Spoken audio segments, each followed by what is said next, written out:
Hello students, तो देखिए हमारे पास नेक्स्ट एनसीईआरटी का क्वेश्चन है। क्या है? Right this set A 1,4,9,16,25 in set builder form. ठीक है, एनसीईआरटी का सॉल्ड एग्जांपल ही है, तो इसको सेट बिल्डर फॉर्म में लिखना है। ठीक है, ये आपको कौन से फॉर्म में दिया हुआ है आपको पता होना चाहिए। इस फॉर्म को क्या बोलते हैं? ये रोस्टर फॉर्म में आपको दिया हुआ है ना, ये आपको रोस्टर फॉर्म में लिखा हुआ है। ठीक है, रोस्टर फॉर्म में लिखा हुआ है। आपको लिखना किस में है? सेट बिल्डर फॉर्म में, है ना, सेट बिल्डर फॉर्म में लिखना है। तो देखिए, सेट बिल्डर फॉर्म में लिखने के लिए क्या चाहिए होता है कि हमें तो एक वेरिएबल लेना होता है एक्स। ठीक है, अगर हम इसका सेट बिल्डर फॉर्म लिखना चाहेंगे तो मैं सोल्यूशन लिख रहा हूँ सेट बिल्डर फॉर्म। ठीक है, तो सेट बिल्डर फॉर्म में लिखने का तरीका क्या होता है कि आप सेट ए तो एज इट इज रखेंगे। ठीक है, ब्रैकेट स्टार्ट करेंगे एक्स सच दैट। अब यहाँ पे एक्स की एक कॉमन प्रॉपर्टी आपने लिखनी होती है ना, कि कॉमन प्रॉपर्टी इसके बीच में क्या कॉमन है। ठीक है, तो क्या कॉमन है? देखिए, अगर मैं एक्स की वैल्यू 1 रखता हूँ तो 1 का स्क्वायर 1 आएगा। ठीक है, एक्स की वैल्यू अगर 2 रखता हूँ तो 2 का स्क्वायर कितना आ जाएगा? 4 आ जाएगा। ठीक है, एक्स की वैल्यू अगर 3 रखता हूँ तो 3 का स्क्वायर कितना आ जाएगा? 9 आ जाएगा। अगर एक्स की वैल्यू मैं 4 रखता हूँ तो 4 का स्क्वायर कितना आ जाएगा? 16 आ जाएगा। ठीक है, वैसे ही जब एक्स की वैल्यू 5 रखूंगा तो ये क्या आ जाएगा? 5 का स्क्वायर कितना आ जाएगा? 25 आ जाएगा। तो क्या यहाँ से ये बात समझ आ रही है कि एक्स जो है एक्स स्क्वायर है ना। अगर एक्स की जो वैल्यू आप लेंगे, जैसे एक्स की वैल्यू 1 लेते हैं तो आउटपुट में यहाँ पे आंसर क्या आ रहा है? एक्स का स्क्वायर आ रहा है ना। 1 का स्क्वायर, 2 का स्क्वायर, 3 का स्क्वायर, 4 का स्क्वायर, 5 का स्क्वायर, तो एक्स स्क्वायर है ना। तो ये क्या है? X square, x is such that x square where, आपको ये भी लिखना पड़ेगा वेयर। ये सारी चीजें तो हमने समझने के लिए यहाँ पे लिखी है, तो इसको साइड में डाल देते हैं।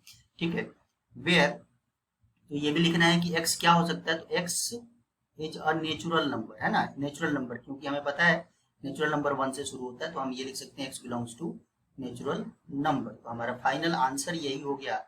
ठीक है, आंसर हम लिखेंगे इसको सेट बिल्डर फॉर्म में x such that x square where x is, या फिर x belongs to natural number, आप ऐसे भी लिख सकते हैं। ये हमारा आंसर। ठीक है, चलिए तो नेक्स्ट देखते हैं, नेक्स्ट क्वेश्चन कौन सा है।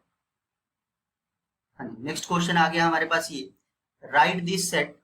ठीक है, 1/2, 2/3, 3/4, 4/5, 5/6 और 6/7 इन सेट बिल्डर फॉर्म, है ना, सेट बिल्डर फॉर्म में इसको लिखना है। ठीक है, अगेन ये रोस्टर फॉर्म में दिया हुआ है पिछले क्वेश्चन की तरह। ठीक है, तो पिछले क्वेश्चन की तरह ये रोस्टर फॉर्म में दिया हुआ है, अब इसको सेट बिल्डर फॉर्म में लिखना है।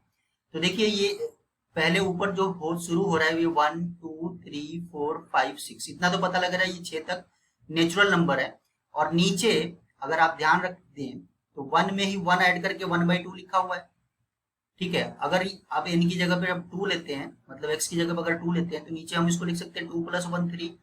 अगर हम ऊपर 3 लेते हैं तो नीचे 4 लिखा हुआ है, यानी कि 3 + 1 लिखा हुआ है। ठीक है, ऊपर अगर हम 4 लेते हैं तो नीचे 5 यानी कि 4 + 1 लिखा हुआ है। ठीक है, ऊपर 5 लेते हैं तो नीचे 6 लिखा हुआ है, इसका मतलब 5 + 1 है। ठीक है, और ऊपर 6 लेते हैं तो नीचे 7 यानी कि 7 + 1 है। ये बात समझ आ गई। तो क्या यहाँ से बात ये समझ आ रही है कि अगर हम ऊपर x लेंगे, अगर हम ऊपर x लेंगे तो नीचे x + 1 आएगा। ठीक है, और x कहां से कहां तक हो सकता है, x कहां से कहां तक हो सकता है, तो आप इसको ऐसे भी लिख सकते हैं, less than equals to 6, greater than equals to 1 and x natural number होना चाहिए, ये भी ध्यान रखना है। ठीक है, क्योंकि 1 2 3 4 5 6 ये नेचुरल नंबर्स हैं। ठीक है, तो ये तो हमने प्रॉपर्टी ऑब्जर्व कर लिया। अब यहाँ से इस सेट को, ठीक है, लेट कर लेते हैं कि let the given set is a. ठीक है, और हमें इसको सेट बिल्डर फॉर्म में लिखना है तो एक प्रॉपर्टी लिखनी पड़ेगी। तो x such that x upon x + 1 where x is less than equals to 6 greater than equals to 1 and x belongs to natural number. ठीक है, तो यही इसका आंसर होगा। अच्छा, आंसर कोई जरूरी नहीं है आप इस फॉर्म में दे। ठीक है, अदर फॉर्म्स में भी आप आंसर दे सकते हैं। ठीक है, आप ये भी लिख सकते हैं। ठीक है, मैं लिख देता हूं कि और आंसर आप इसको इस तरह से भी लिख सकते हैं कि set a equals to x such that x upon x + 1 x is greater than equals to 1 and less than 7 and x belongs to natural number. ये भी ठीक है। ठीक है, ये भी करेक्ट है। ऐसे ऐसे आप और भी बहुत सारे तरीके हो सकते हैं इसको लिखने के लिए। ठीक है, तो आप जो भी आंसर आपको समझ आता है उनमें से आप ये लिख सकते हैं। ठीक है, कोई दिक्कत वाली बात नहीं। चलिए नेक्स्ट क्वेश्चन देखते हैं। हाँ जी, नेक्स्ट क्वेश्चन है ठीक है, ये भी एनसीईआरटी का सॉल्व एग्जांपल ही है।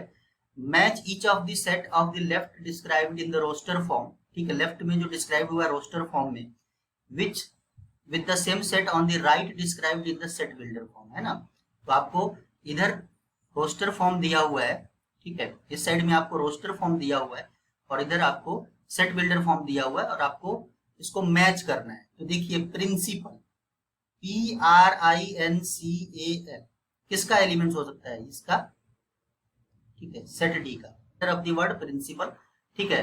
तो इसका जब लेटर्स आप लिस्ट करेंगे, इसके लेटर्स कौन कौन से लिस्ट करेंगे आप, P आ जाएगा, R आ जाएगा, I आ जाएगा, N आ जाएगा, C आ जाएगा। I हम ऑलरेडी पहले ले चुके हैं, ठीक है। तो सेट में हमें पता है कि रिपीटेशन अलाउड नहीं होता, हम रिपीट करके नहीं लिखते एलिमेंट्स को, तो I एक ही बार लिखेंगे, 2 बार नहीं लिखेंगे।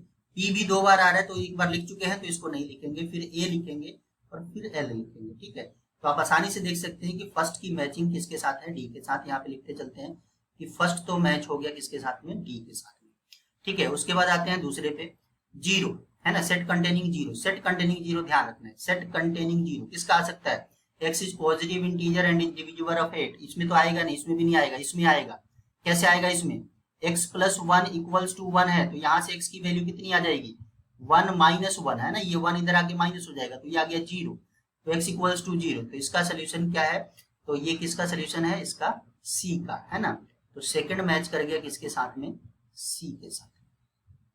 ये आगे बात समझ में, ठीक है। अब देखते हैं 1 2 3 6 9 8 ये किसका बनता है। तो ये अब आसानी से दिखाई दे रहा है, देखिए x is a positive integer and is divisor of 18, ठीक है। तो 18 के डिवाइजर कौन कौन से हो सकते हैं, डिवाइजर का मतलब 18 वैसे पॉजिटिव नंबर्स बताने जिसके टेबल में आते हो, डिवाइजर का मतलब यही है। तो कौन सा, 1 के टेबल में तो आएगा ही, 2 के टेबल में भी आएगा, 3 के टेबल में भी आएगा, 18 6 के टेबल में भी आएगा, 9 के टेबल में भी आएगा और 18 इटसेल्फ अपने टेबल में भी आएगा, ठीक है। तो क्या है इसका, थर्ड का जो है, थर्ड का क्या है, ए है, ठीक है। तो थर्ड जो मैच कर जाएगा किसके साथ मैच कर जाएगा, ए के साथ। ये आगे बात समझ में, ठीक है। और उसके बाद फोर्थ की बात करें तो ये तो ऑब्वियस है, जब हम फोर्थ की बात करें तो हमें पता है, हम फोर्थ के बारे में अभी एनालाइज कर रहे हैं। यहाँ पे फोर्थ का तो हमें दिखाई दे रहा है कि फोर्थ किससे मैच होगा, बी से। अगर नहीं समझ आया क्यों तो वो भी देख लेते हैं कि x square minus 9 equals to 0 है, तो ये इसको हम एक्स स्क्वायर माइनस 3 का स्क्वायर इक्वल्स टू 0 लिख सकते हैं और ये बन जाएगा एक्स माइनस 3 और एक्स प्लस 3 इक्वल्स टू 0, ठीक है।